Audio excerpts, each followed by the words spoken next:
లలిత exchange Utsav పాత నగల అదే బరువుకి కొత్త నగలు తీసుకో నగల ప్రైస్ లో 20% ఆదా చేసుకోవచ్చు. Welcome to our channel. నా పేరు దుర్గాప్రసాద్ మాస్టర్. తెలంగాణ రాష్ట్రంలో బీఆర్ఎస్ ప్రభుత్వం కాకుండా ఇప్పుడు కాంగ్రెస్ ప్రభుత్వం వచ్చిందండి. ఇది అయితే ఈ కాంగ్రెస్ ప్రభుత్వం రావటం వలన రియల్ ఎస్టేట్ రంగం ఎంతవరకు ప్రభావం అవుతుంది, ఈ విషయాలపై తెలుసుకోవడానికి మనతో పాటు రియల్ ఎస్టేట్ ఎక్స్పర్ట్ రాజు యనమల గారు ఉన్నారు. సార్ నమస్కారం సార్. నమస్తే అండి. అంటే ఒక ప్రభుత్వం అంటే ఇప్పుడు బీఆర్ఎస్ ప్రభుత్వం వెళ్ళి ఇప్పుడు కాంగ్రెస్ ప్రభుత్వం వచ్చిందండి. ఇది ఎస్ దీనివల్ల అంటే ప్రభుత్వం మారినప్పుడల్లా మనకి రియల్ ఎస్టేట్ ప్రభావం ఏమైనా ఉంటుందా, ఎక్కువ అవుతుందా, తక్కువ అవుతుందా? మీ మీ ఎక్స్పీరియన్స్ ఏంటి సార్?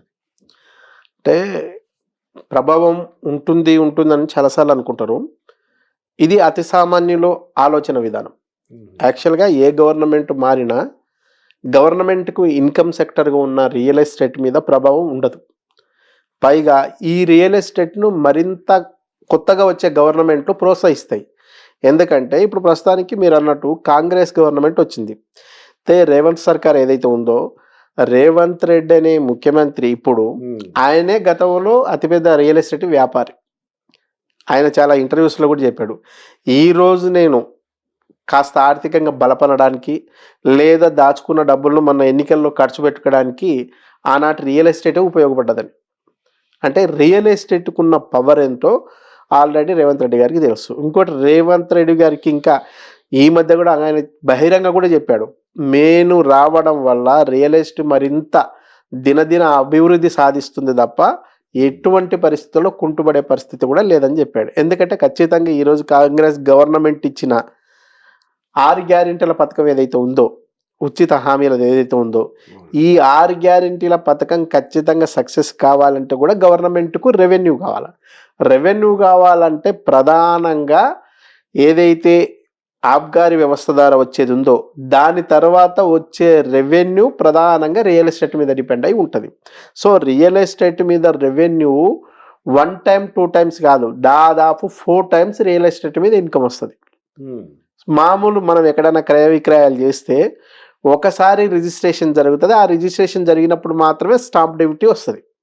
కానీ రియల్ ఎస్టేట్ చేస్తే ఒక రైతు దగ్గర ఒక వెంచర్ వేసే వ్యాపారవేత్త తీసుకుంటే అప్పుడు ఒకసారి రెవెన్యూ వస్తుంది, స్టాంప్ డ్యూటీ. తర్వాత తను వెంచర్ వేసడానికి అప్రూవల్స్కి వెళ్తాడు, మరొకసారి గవర్నమెంట్కి రెవెన్యూ వస్తుంది, అది అప్రూవల్స్ రూపంలో. తర్వాత ఈ అప్రూవల్స్ వచ్చి వ్యవసాయ పొలం కాస్త నివాసయోగ్యమైన ప్లాట్లుగా మారిన తర్వాత ఆ ప్లాట్ను కొంటే కస్టమర్కు మళ్ళీ రిజిస్ట్రేషన్ చేయాలి, కాబట్టి అప్పుడు రిజిస్ట్రేషన్ వాల్యూ వస్తుంది. దాని తర్వాత వీటిని అమ్మిన పర్సన్ ఎవరైతే ఏజెంట్ లేదా బ్రోకర్ అనుకుంటావో ఆ పర్సన్కి సంబంధించిన వచ్చే కమిషన్ మీద కూడా టీడీఎస్ పే చేయాల్సి ఉంటుంది. అంటే 4 సార్లు రెవెన్యూ వచ్చే సెక్టర్ ఏదైనా ఉందంటే ఓన్లీ అది రియల్ ఎస్టేట్లో జరిగే క్రయ విక్రయాలు మాత్రమే జరుగుతుంది. అంటే గవర్నమెంట్కి 4 సార్లు రెవెన్యూ వచ్చే రియల్ ఎస్టేట్ను ఎందుకని వద్దనుకుంటుంది?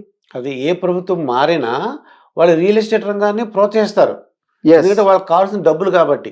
ఎగ్జాక్ట్లీ. దాంతో అంటే వాళ్ళకి డబ్బులు అనేది కాకుండా ఈరోజు హైదరాబాద్కున్న ఏదైతే భౌగోళిక స్వరూపం ఉందో ఆ భౌగోళిక స్వరూపం కూడా రియల్ ఎస్టేట్ను మరింత ఎంకరేజ్ చేసే విధంగా ఉంది.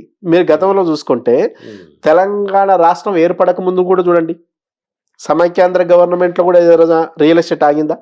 ఆగలేదు. లేదు. తెలంగాణ వస్తే రియల్ ఎస్టేట్ ఆగిపోతుంది పెద్ద ఎత్తున ప్రచారం చేశారు. ఏ రోజైనా ప్రచారానికి అనుగుణంగా రియల్ ఎస్టేట్ ప్రభావితానికి గురైందా? లేదు. లేదా నోట్ల రద్దు వచ్చింది, నోట్ల రద్దు వచ్చినప్పుడు ఏమైనా రియల్ ఎస్టేట్ ఆగిపోయిందా? లేదు. మన కరోనా వచ్చింది, కరోనా వచ్చినప్పుడు ఏమైనా రియల్ ఎస్టేట్ ఆగిపోయిందా? సో రియల్ ఎస్టేట్ అనేది ఎవరి దయాదాక్షిణ మీద డిపెండ్ అయ్యి లేదు. ఎస్పెషల్ హైదరాబాద్ రియల్ ఎస్టేట్స్ అగ్రపదాన మరింత స్పీడ్గా ముందుకు పోవడానికే అవకాశం ఉంది. ఓకే. సో ఎటువంటి ప్రాబ్లం ఉండదు. అయితే రీసెంట్గా రేవంత్ రెడ్డి గారు ఒక మెట్రో మార్గాన్ని మార్చారండి. ఇది అంటే రాయదుర్గం నుంచి శంషాబాద్ బదులు ఇంకోవైపు మార్చారు. అంటే దీని ప్రభావం ఏమైనా ఉంటుంది అంటారా? కొంత మీరు అన్నట్టు ఏదైతే మెట్రో సెకండ్ ఫేజ్కు సంబంధించిన దాంట్లో రాయదుర్గం నుంచి నానక రామగూడ మీదుగా, అలాగే నార్సింగ్ మీదుగా, అట్లాగే బండ్లగూడ జాగీరు, టీఎస్పీఏ రాజేంద్ర నగర్ మీదుగా శంషాబాద్ ఎయిర్పోర్ట్కు పోవాలనే కాన్సెప్ట్ తోటి గత ముఖ్యమంత్రి ఎవరైతే కేసీఆర్ గారు ఉన్నారో ఆయన ఆల్రెడీ శంకుస్థాపన కూడా చేశారు. అవునండి. సో దానికి సంబంధించిన కొంత విధి విధానాలకు సంబంధించిన టెండర్తో సహా కూడా అయిపోయింది. దాన్ని చేద్దాం అనుకుంటున్న క్రమంలో మన గవర్నమెంట్ మార్పు చెందడం, అట్లాగే ఎవరైతే రేవంత్ రెడ్డి గారు వచ్చిన తర్వాత ఏదైతే ఇప్పుడున్న మెట్రో ఏది మన రాయదుర్గం నుంచి వెళ్ళే మెట్రోను ఎయిర్పోర్ట్ దాకా తీసుకెళ్లే మెట్రో ఏదైతే ఉందో ఈ మెట్రోను నిలుపుదల ఓకే. లేదా ఒక రకమైన హోల్డింగ్ ప్రస్తుతానికి హోల్డ్ చేస్తున్నట్టు చెప్పారు. అది. స్టాప్ చేయడం వేరు, హోల్డ్ చేయడం వేరు. అవును. ప్రస్తుతానికి ఆపారు. ఎగ్జాక్ట్లీ జస్ట్ హోల్డ్ చేశారు, అంతే. తాత్కాలికంగా హోల్డ్ చేశారు.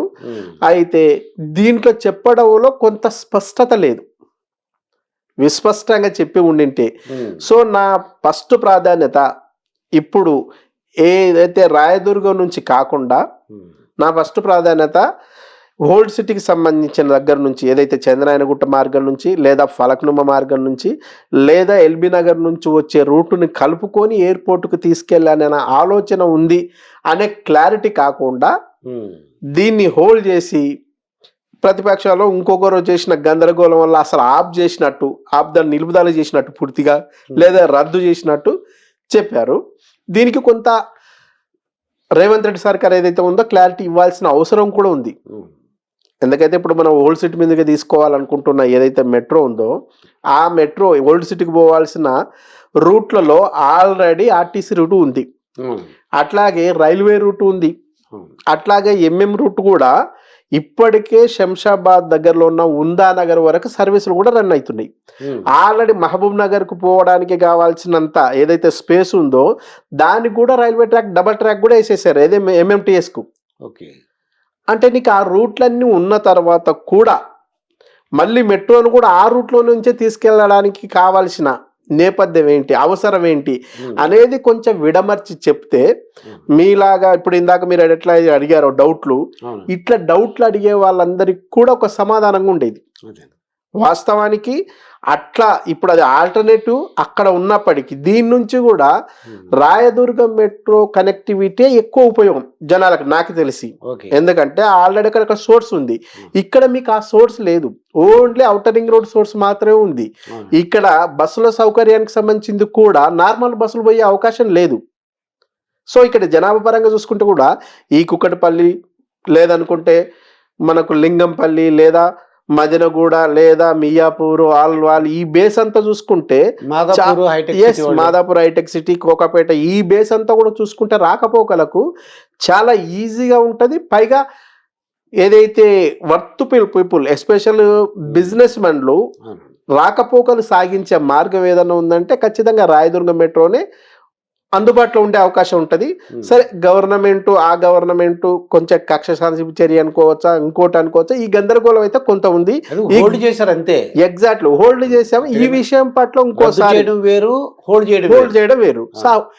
రేవంత్ రెడ్డి గారు మాట్లాడిన దాంట్లో కూడా అది హోల్డ్ చేస్తున్నట్టు చెప్పారు తప్ప రద్దు చేస్తున్నట్టు చెప్పలేదు. సో ఈ విషయంలో మళ్ళొకసారి సంబంధిత ఏదైతే అధికారులు కానీ లేదా గవర్నమెంట్ అఫీషియల్స్ కానీ ఈ మెట్రో ఎస్పెషల్ ఈ మెట్రో మార్గం మీద మరింత విస్పష్టంగా మాట్లాడాల్సిన అవసరం లేదా వివరణ ఇవ్వాల్సిన అవసరం కూడా వాళ్ళపై అయితే ఉందని నేను ఫీల్ అవుతున్నా. లేకపోతే గందరగోళానికి గురైతే ఎవరైతే వచ్చే పెట్టుబడిదారులు ఉన్నారో కొంత పెట్టుబడిదారులకు గందరగోళానికి గురయ్యే పరిస్థితి కూడా ఉంది. ఎందుకంటే మన పక్క ప్రభుత్వం ఏపీ చూసుకుంటే గతంలో చంద్రబాబు నాయుడు అమరావతి రాజధాని అంటే జగన్ రాగానే అర్ధాంతరంగా అమరావతి లేదు ఏం లేదని తీసేశారు. అదే కక్ష సాధింపు చర్యలు ఇప్పటి వరకు తెలంగాణ ఏరియాలో ఏ ప్రభుత్వాల మీద లేవు. సో ఇప్పుడు కూడా ఆ ప్రభుత్వం అటువైపుగా ప్రభావితమై ఏమైనా చేస్తుందేమనే కాన్సెప్ట్తో కొంత గందరగోళానికి గురయ్యే పరిస్థితి ఉంది. కాబట్టి దీంట్లో వివరణ ఇవ్వాలి, ఇస్తే బాగుంటుందని చెప్పేసి నా ఫీలింగ్. ఏది ఏమైనప్పటికీ ఒక్క మెట్రో మీద డిపెండ్ అయ్యి హైదరాబాదు అభివృద్ధి అనేది లేదు. సో అనేక అంశాల మీద డిపెండ్ అయ్యి హైదరాబాద్కి సంబంధించిన అభివృద్ధి ఉంది తప్ప ఒక మెట్రో మీద కాదు. రేవంత్ రెడ్డి గారు రీసెంట్గా ఒక ప్రకటన చూశానండి. ఓఆర్ఆర్కి రీజనల్ రింగ్ రోడ్డుకి మధ్యలో కొన్ని ఎకరాలు అది సేకరించమని, అంటే పండించే భూములు కాకుండా మిగతా భూములు తీసుకోమని అన్నారండి. అంటే కొద్దిగా సేకరించమని అన్నట్టున్నారు. దీనివల్ల మనకి రియల్ ఎస్టేట్ ఇంకా ఏమిటి లాభం, అది ఏ విధంగా సహాయం పడుతుంది? అంటే ఇంకా దాని విధి విధానాలు ఇంకా స్పష్టంగా చెప్పలేదు. కానీ రేవంత్ రెడ్డి గారు చెప్పిన ప్రధాన ఉద్దేశం ఏంటంటే ఔటర్ రింగ్ రోడ్డు, ప్రతిపాదిత రీజనల్ రింగ్ రోడ్ ఏదైతే ఉందో ఈ రెండిటి మధ్యన 500 ఎకరాల నుంచి 1000 ఎకరాలు ఉన్న గవర్నమెంట్ ల్యాండ్, ఆ గవర్నమెంట్ ల్యాండ్లో కూడా వ్యవసాయ నివాస యోగ్యమైనది కాకుండా ప్యూర్లీ పోరంబోకు, అంటే వ్యవసాయానికి పనికిరాని భూములు ఏవైతే ఉన్నావో అటువంటి భూములు సేకరించండి. అటువంటి భూములు సేకరిస్తే అక్కడ మనం టౌన్షిప్ లాంటిది నిర్మాణం చేసి హైదరాబాద్ మీద ఉన్న ఏదైతే బర్డెన్, ట్రాఫిక్ బర్డెన్ కానీ అట్లాగే ఎంప్లాయ్మెంట్కి సంబంధించిన బర్డెన్ రకరకాలు ఉన్నో ఆ బర్డెన్లను తగ్గించి హైదరాబాద్ను మరింత నిర్మాణం చేద్దాం, అభివృద్ధి చేద్దాం అనే కాన్సెప్ట్తో చెప్పారు.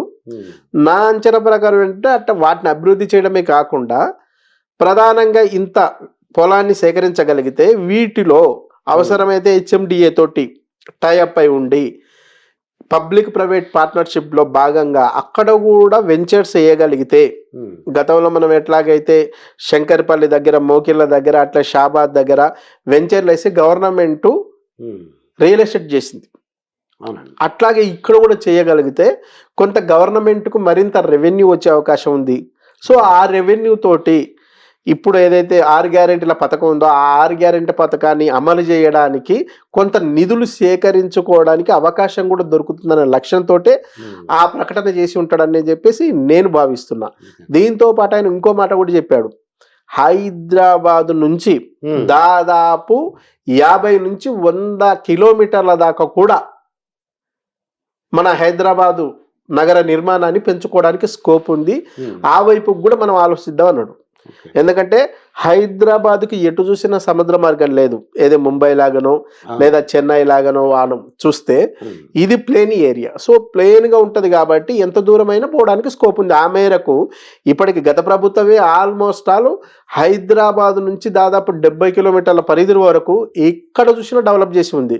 ఫర్ ఎగ్జాంపుల్ మనం ఇప్పుడు చూసుకుంటే ఎయిర్పోర్ట్, శంషాబాద్ ఎయిర్పోర్ట్ నుంచి చూసుకుంటే మీకు జడ్చర్లనే దాదాపు ఒక 60 కిలోమీటర్ల అబవ్ ఉంటుంది. ఆ తర్వాత వచ్చిన దివిటిపల్లి ఏదైతే మహబూబ్ నగర్ పరిధిలోకి వస్తుందో అక్కడ కూడా ఐటీ నిర్మాణం చేశారు. ఇంకొంచెం ముందుకు వెళ్తే అడ్డాకులు అని చెప్పేసి ఇంకోటి ఎట్లాగో ఎయిర్పోర్ట్, మినీ ఎయిర్పోర్ట్ కూడా తయారు చేయడానికి అటువైపు చూసినా, లేదా ఇప్పుడు శంషాబాద్ కాకుండా మనం ముంబై హైవే చూసుకుంటే కూడా ఈ రూట్లో కూడా ఏదైతే సంగారెడ్డి, సదాశివపేట, బుదేరా అట్లాగే జహీరాబాద్ వరకు కూడా ఎంప్లాయ్మెంట్ని క్రియేట్ చేశారు. అట్లాగే చూసుకుంటే మనకి ఏదైతే షామీర్పేట రూట్ చూసుకున్నా, లేదనుకుంటే మేడ్చల్ రూట్ చూసుకున్నా, ఘట్కేసర్ గేట్ చూసుకున్నా, ఏ రూట్లో చూసినా కూడా హైదరాబాద్ మరింత పెరగడానికి కావాల్సిన స్కోపును గత ప్రభుత్వమే ఆల్రెడీ పర్ఫెక్ట్ ఇంప్లిమెంటేషన్ చేసింది. దానికి కావాల్సిన రకరకాల ఎంప్లాయ్మెంట్కి సంబంధించిన SEZలను కూడా తీసుకొచ్చింది. దాన్ని ఈ గవర్నమెంట్ ఖచ్చితంగా కొనసాగిస్తుందని నేను అనుకుంటున్నా. కొనసాగించాల్సిన అవసరం కూడా ఉంది. దానికి ఎక్కడ కూడా తీసేయాల్సిన లేదా వెనక్కి తీసుకోవాల్సిన అవసరం ఈ గవర్నమెంట్కి లేదని చెప్పేసి నేను ఫీల్ అవుతున్నా.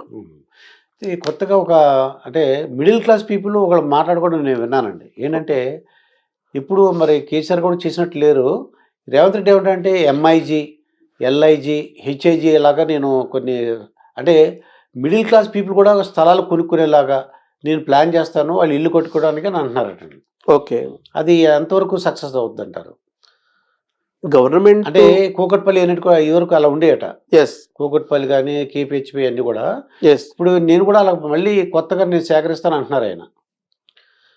మేబీ LIG అని లోయర్ ఇన్కమ్ గ్రూప్స్ వాళ్ళకి స్థలాలు తక్కువ రేటుగానే వస్తాయి అనుకుంటున్నాను నేను. అనుకుంటే గవర్నమెంట్ అనుకుంటే సాధ్యం కావడానికి స్కోప్ ఉంది, పెద్ద విషయం కాదు. కాకపోతే గవర్నమెంట్ మరింత క్లారిటీ ఇవ్వాల్సిన అంశం ఏంటంటే LIG చేసినా, MIG చేసినా, HIG ఏది చేసినా కూడా ఔటర్ రింగ్ రోడ్ లోపల చేస్తే దాదాపు సాధ్యం కాదు. ఎందుకంటే ఔటర్ రింగ్ రోడ్ లోపల ఏ ఏరియా తీసుకున్నా దాదాపు 70-80 వేలకు తక్కువ స్క్వేర్ యార్డ్ రాదు. సో మిడిల్ క్లాస్ అయినా, లో మిడిల్ క్లాస్ అయినా అది బేరు చేయడం వాళ్ళ వల్ల కాదు. ఎందుకంటే గతంలో మనం రాజ్య సరగృహ పేరుతో వచ్చినటివి అట్టర్ ఫ్లాప్ అయిన విషయం మనకు తెలుసు.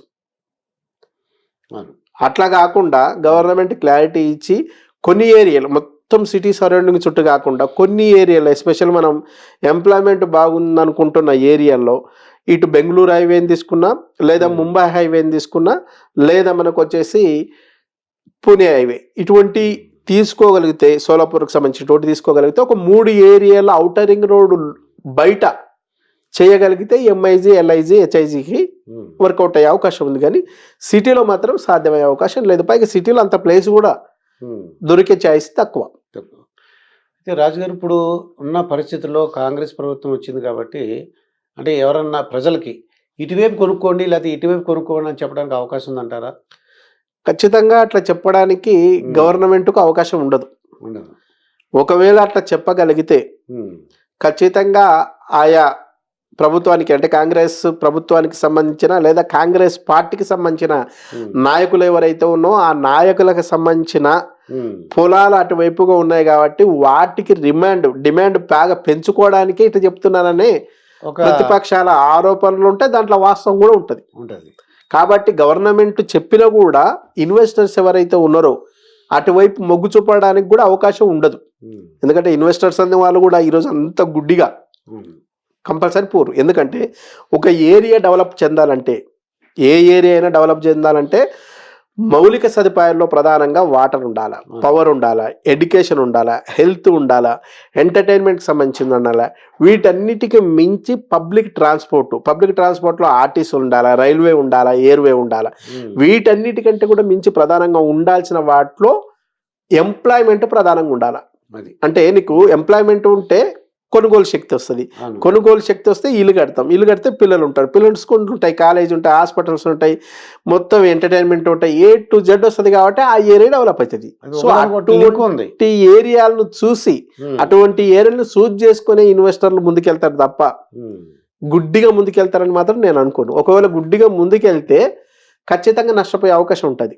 సో ఎప్పుడైనా ఒక ఇన్వెస్టర్, తెలివిగల ఇన్వెస్టర్ గుర్తుపెట్టుకోవాల్సింది, మనం పెడుతున్నది ఇన్వెస్ట్మెంట్ అంటే 10 పెట్టి 100 తీసుకోవడం, ఇది తెలివైన నిర్ణయం.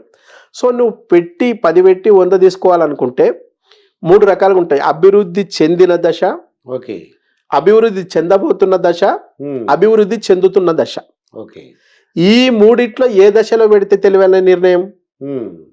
అంటే డెవలపింగ్ అవుతున్న స్టేజ్ అయితే మంచిది అనిపిస్తున్నాను. ఎగ్జాక్ట్లీ. అభివృద్ధి చెందిన దశ అంటే ఇప్పుడు హైటెక్ సిటీలో నువ్వు ల్యాండ్ తీసుకున్నాను అనుకోండి, ఇది ఇన్వెస్ట్మెంట్ కాదు, ఇది ఇల్లు కట్టుకునే దశ. ఇక్కడ ఇప్పటికే 1.5 lakh పర్ స్క్వేర్ యార్డ్ ఉన్నప్పుడు, లేదా 2 lakh పర్ స్క్వేర్ యార్డ్ ఉన్నప్పుడు మీరు ఇక్కడ ఇన్వెస్ట్మెంట్ పెట్టినా 4 lakhs అయ్యే అవకాశం లేదు per square yard. In case 4 lakh అయితే కూడా డబలే తప్ప నువ్వు పెట్టిన 10కి 100 రాదు. సో ఇటువంటి దశ, అభివృద్ధి చెందిన దశలో ఇన్వెస్ట్మెంట్ పెట్టకూడదు, అది ఒక నష్టదాయకం. సో రెండోది అభివృద్ధి చెందబోయే దశ. అభివృద్ధి చెందబోయే దశ అంటే ఫర్ ఎగ్జాంపుల్ మనకు ఫార్మసిటీ లాగా, కడతాల్ ఫార్మసిటీ ఏదైతే ఉందో, ఇది వస్తే, ఇవన్నీ వస్తే విపరీతమైన డెవలప్ చెందుతుందంట అని ఆశపడి అక్కడ మనం ఇన్వెస్ట్ చేస్తే, ఈరోజు కాంగ్రెస్ గవర్నమెంట్ వచ్చి దాన్ని రద్దు చేసింది. ఇప్పుడు తీసుకున్న వాళ్ళ ఇన్వెస్ట్మెంట్ల పరిస్థితి ఏంటి? ఫార్మసిటీని మార్చారు ప్లేస్ ని. సో వస్తుందట అంటే మేబీ 50-50 రావచ్చు, రాకపోవచ్చు. ఇది నష్టదాయకం. కానీ అభివృద్ధి చెందుతున్న దశ అంటే ఫర్ ఎగ్జాంపుల్ మీకు శంషాబాద్ లేదా షాబాద్ ఉంది, షాబాద్ దగ్గర మీకు చందనవెల్లి సెజ్ ఇచ్చారు, సీతారాంపూర్ సెజ్ ఇచ్చారు. దానికి అనుగుణంగా వెల్స్పన్ కంపెనీ నుంచి వచ్చింది, మైక్రోసాఫ్ట్ డేటా సెంటర్ వచ్చింది, అమెజాన్ డేటా సెంటర్ వచ్చింది, ఎయిర్టెల్ డేటా సెంటర్ వచ్చింది, కుందన్ టెక్స్టైల్స్ వచ్చింది, రకరకాలు వచ్చినాయి. అట్లాగే షాద్నగర్ లాంటి ఏరియాలో మీకు మైక్రోసాఫ్ట్ డేటా సెంటర్లు వచ్చేది, అమెజాన్లో వచ్చేసినాయి, మీకు PNG వచ్చేసింది. ఇట్లా రకరకాల డెవలప్మెంట్స్ అన్ని వచ్చేస్తూ ఉన్నాయి. వచ్చేస్తూ ఉన్న దశలో తీసుకుంటే ఏ గవర్నమెంట్ వచ్చినా ఆపలేరు. వీటికి మరింత యాడైతేవే తప్ప ఆగిపోయే ఛాయిస్ లేదు.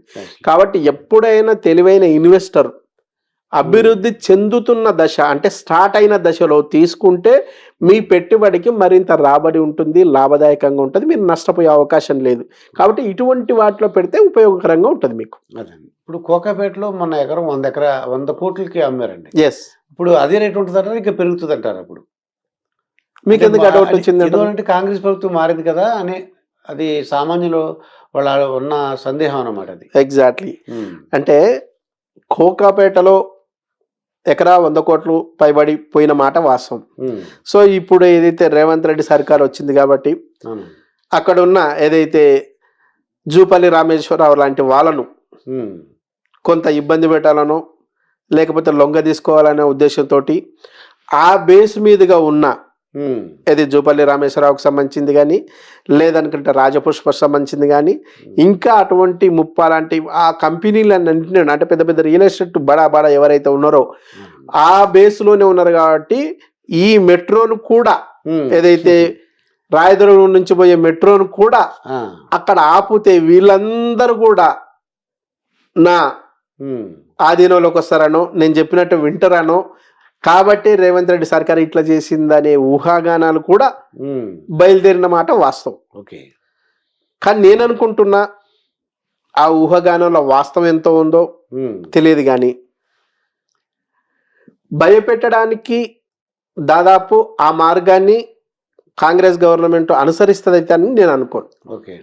ఉమ్, ఏమైనా కోపం ఉమ్, ఉంటే ఉమ్, గత ప్రభుత్వ కేసీఆర్ మీదగా ఆ, ఆయన కోపం ఉంటుంది తప్ప ఇలాంటి పెట్టుబడిదారుల మీద కోపంతో ఉండడానికి అవకాశం లేదు. అవకాశం సో ఉండదు. గతగా ఇప్పుడు ఏదైతే వీళ్ళు కూడా లాస్ట్ ఎలక్షన్ లో కూడా ఇప్పుడు చెప్తున్న మిగతా ఈ రియల్ ఎస్టేట్ వర్గం అంతా కూడా గత గవర్నమెంట్ కు మాత్రమే సహకరించి ఉమ్, ప్రతిపక్షంలో ఉన్న ఆ గవర్నమెంట్ కి సహకరించలేదనే వాస్తవం కూడా కాదు.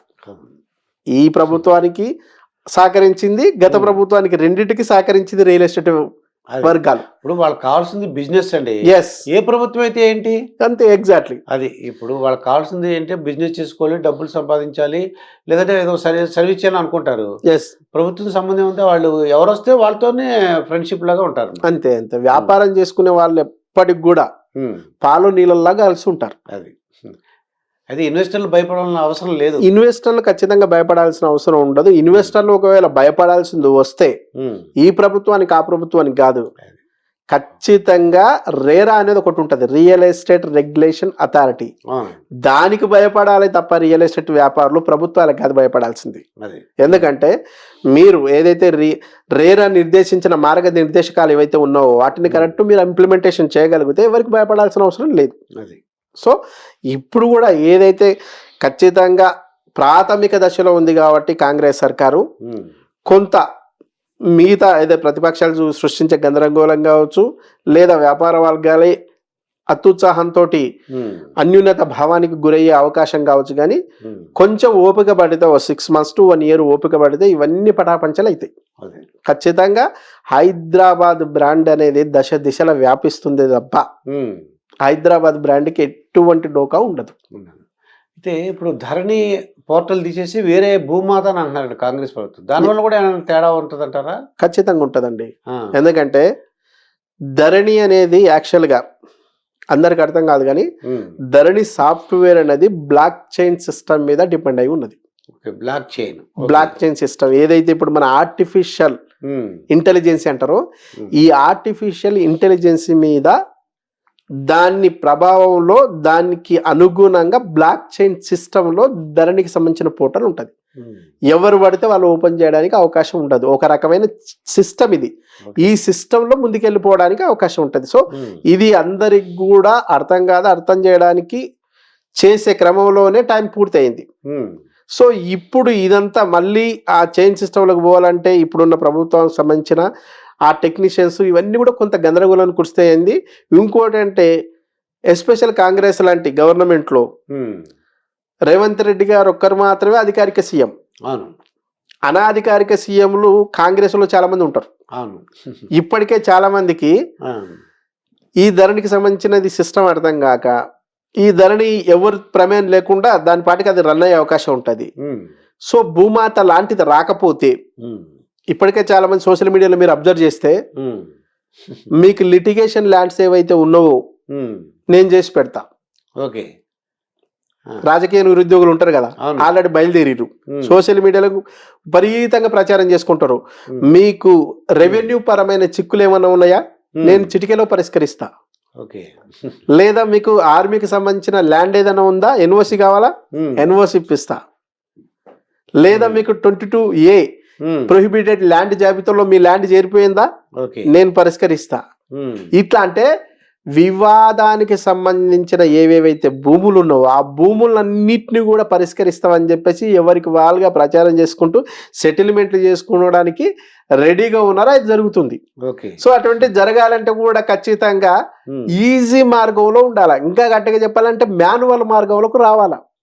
కాబట్టి అటువంటి మార్గం కావాలనుకుంటే ఖచ్చితంగా ఇది మరింత సులభంగా సరళీకృతంగా ఉండాలనే ఉద్దేశంతో చేసి ఉండొచ్చు, చేస్తారు కూడా. ఖచ్చితంగా ధరణి దాదాపు రద్దు చేయడానికి అవకాశం ఉంది, వీళ్ళకి అనుకూలంగా ఉండేటట్టే చేసుకుంటారు. అయితే ఇక్కడ నేను చెప్పే అంశం ఏంటంటే అటు ఆ గవర్నమెంట్ అయినా ఇక్కడ ఈ గవర్నమెంట్ అయినా ఎవరికి వాళ్ళు అనుకూలంగా చేసుకోవడానికే సిస్టాన్ని క్రియేట్ చేసుకుంటారు.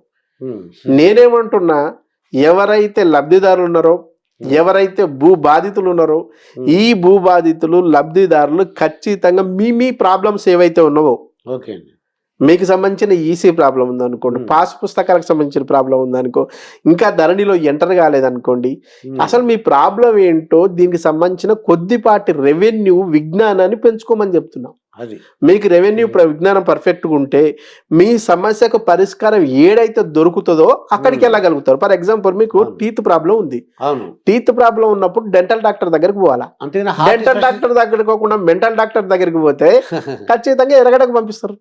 ఎవరికి ఉపయోగం? కాబట్టి సమస్య మీది కాబట్టి, కడుపు నొప్పి మీది కాబట్టి టాబ్లెట్ కూడా మీరే వేసుకోవాలా.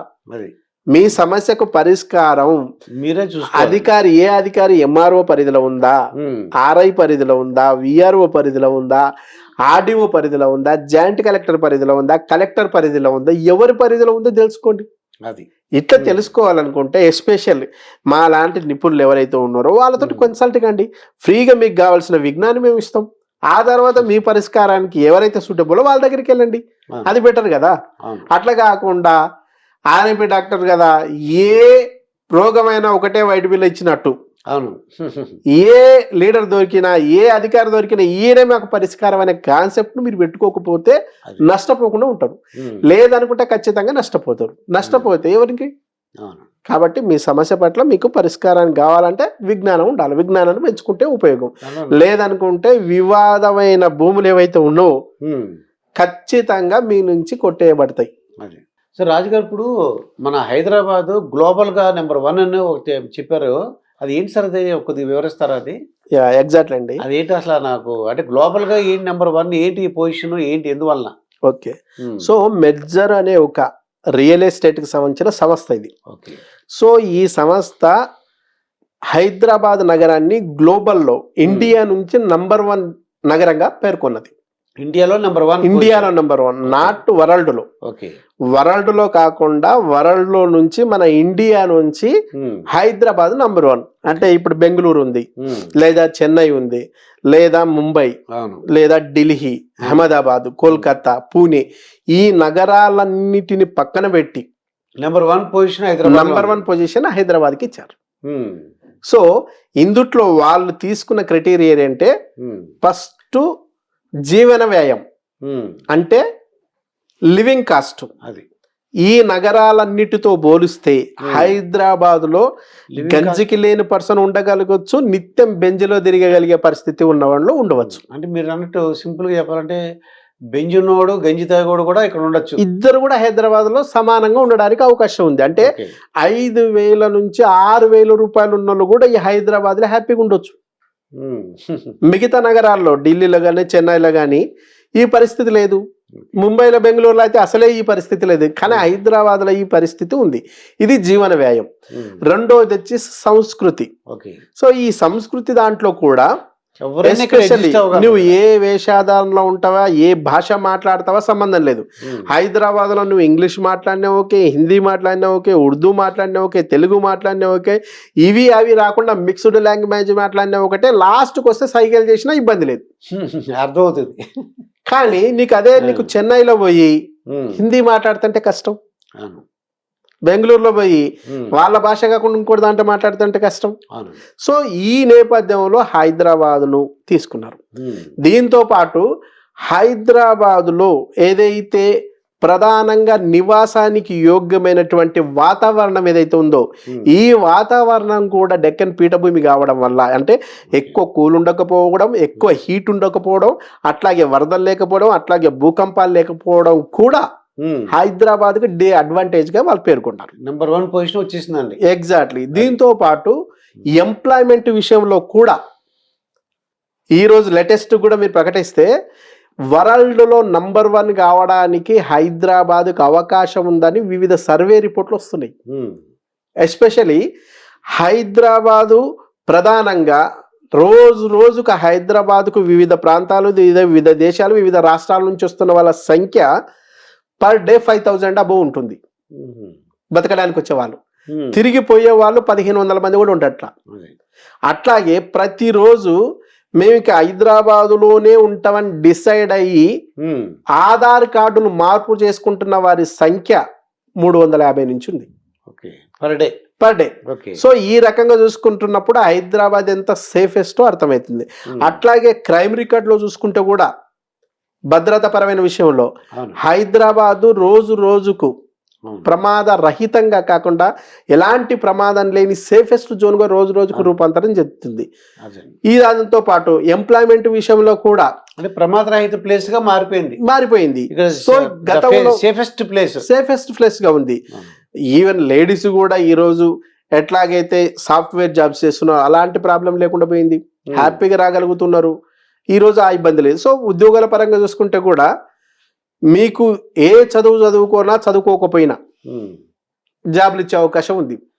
ఇంకోటి ఇప్పుడు లేటెస్ట్ గా ఈ రోజు వెలువడిన ఇంకో సర్వే రిపోర్ట్ లో 18 ఇయర్స్ నుంచి 21 ఇయర్స్ లోపు ఏజ్ ఉన్న యూత్ చాలా మంది ఎక్కువ ఉన్నారు మన హైదరాబాద్ తెలంగాణ తెలుగులో. సో వీళ్ళలో కూడా జనరల్ గా స్కిల్డ్ లేని వాళ్ళు ఎక్కువ ఉంటారు. కానీ అన్ని రాష్ట్రాలతో పోలిస్తే పర్ఫెక్ట్ స్కిల్ ఉన్న వాళ్ళు మన తెలంగాణలోనే ఉన్నారు. సో నవభారతం ఏదైతే ఉందో, నవ తెలంగాణ ఏదైతే ఉందో ఖచ్చితంగా రోజుకు దినదినం పెరగడానికి స్కోప్ ఉంది. కాబట్టి ఈ అంశాలన్నీ తీసుకోవడం, కనెక్టివిటీ కూడా తీసుకున్నారు వాళ్ళు. సో కనెక్టివిటీలో తీసుకుంటే ఎటువైపు నుంచి చూసినా అంటే రోడ్వేకి ఇబ్బంది లేదు, రైల్వేకి ఇబ్బంది లేదు, ఎయిర్పోర్ట్కి ఇబ్బంది లేదు. కాబట్టి వీటిలో కూడా ఈజీగా ఉంది. సో దాంతో పాటు వాళ్ళు శుభ్రత దాంట్లో కూడా తీసుకున్నారు. శుభ్రత విషయంలో కూడా నీట్నెస్ విషయంలో అంటే హైదరాబాదు పరిసర ప్రాంతాలతో కలుపుకొని గ్రీన్ అవార్డు కూడా వచ్చింది గత ప్రభుత్వంలోనే. సో ఆ గ్రీన్ అవార్డు కూడా రావడం కూడా కలిసి వచ్చిన అంశం. సో ఇట్లా 7 ప్రాథమిక అంశాలను తీసుకొని ఆ మెడ్జర్ అని చెప్పి అమెరికాకి సంబంధించిన సంస్థ మన ఏదైతే హైదరాబాద్ ఉందో హైదరాబాద్ నగరాన్ని ఇండియాలో నుంచి నంబర్ 1 సిటీగా ప్రకటించడం జరిగింది. కాబట్టి ఇది కూడా కలిసి వచ్చే అంశం ఏది ఇప్పుడున్న ప్రస్తుత గవర్నమెంట్ కు. ఇదండి రాజు గారితో, రియల్ ఎస్టేట్ ఎక్స్పర్ట్ రాజు గారితో జరిగిన ఇంటర్వ్యూ. ఇటువంటి పరిస్థితులను ప్రభుత్వం మారినా, కొత్త ముఖ్యమంత్రి వచ్చినా మీకు రియల్ ఎస్టేట్ రంగం మీద ఎటువంటి ప్రభావం ఉండదు, ఇంకా పెరగడానికి అవకాశం ఉందని చెప్తున్నారు. మరొక వీడియోతో మీ ముందుంటాను. మీ దుర్గాప్రసాద్ మాస్టర్.